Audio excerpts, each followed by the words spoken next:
John? Sandra, let's bring in former CENTCOM Deputy Commander Robert Harward, a retired Navy SEAL and member of the Iran Policy Project at the Jewish Institute for National Security of America. Admiral, it's good to see you again. I just wanted to put up on the screen the number of times that we've had these pauses, these Iran strike stand downs. It now counts 7.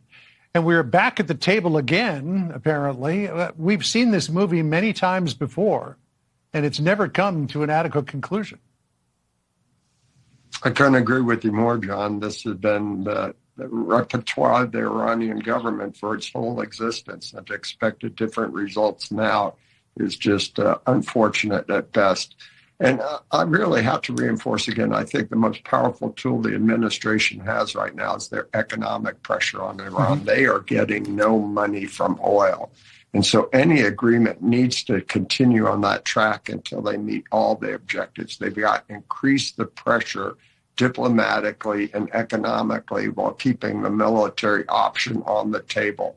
But that's the only way you're going to get to your appropriate end state, by increasing the pressure on them economically while you use military force to support that when necessary. As you heard Admiral and Steve Harrigan's report, the president says that Saudi Arabia, Oman, and the United Arab Emirates all asked him to not attack Iran again last night. This is what he said on Air Force One.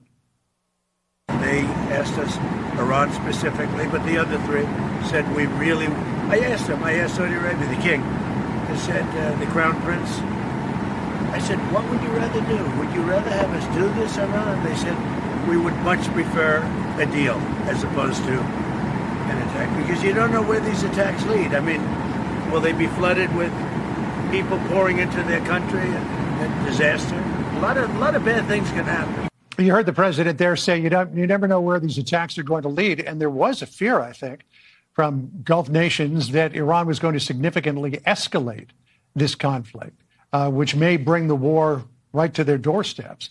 Saudi Arabia has now 4 times, according to General Jack Keane, asked the president not to attack Iran. So where does this all leave us, do you think? Well, because they remain at risk, John. We have not been able to eradicate the missiles and drones, and thereby they still present strategic risks, more so to Saudi, UAE, Qatar, Oman, all our Gulf partners. And so that, at the end of the day, is an unresolved issue that we are accountable for.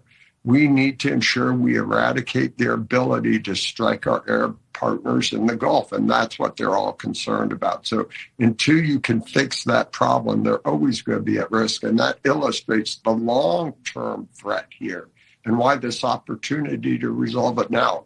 So are there more measures you can do to get after the drones and missiles? Can you offer bounties to Iranians who will target them or give you information? But at the crux of the day, that's the number one concern, not only to our Arab partners, but also the free flow of oil through the Gulf. So that's the top of the list for action by military targeting. You know, you could be forgiven for wondering who wants this deal more, Iran or the other Gulf nations. The president did say, again on Air Force One, that there is no timeline, no deadline for a deal. Listen to how he put it. Does Iran have a deadline to come to an agreement?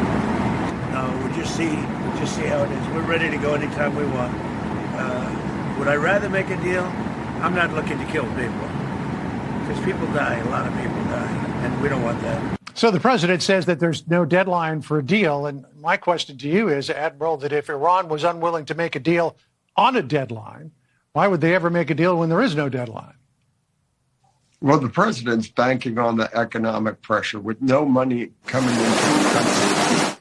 Hit that point where they cannot fund or pay their besiege, pay the IRGC. That's what he's betting on. So that strategy is sound. But again, if you reach a deal that does not accommodate, you've presented more of a long-term problem. So he's balancing both those equations on the time calendar and using his calculus for what he thinks is appropriate, while the Iranians are betting on our political will. All right. We'll see how the talks go and if they even take place. Vice Admiral Robert Harward, retired. Good to catch up with you again, sir. Thanks for your time. Thank you, John.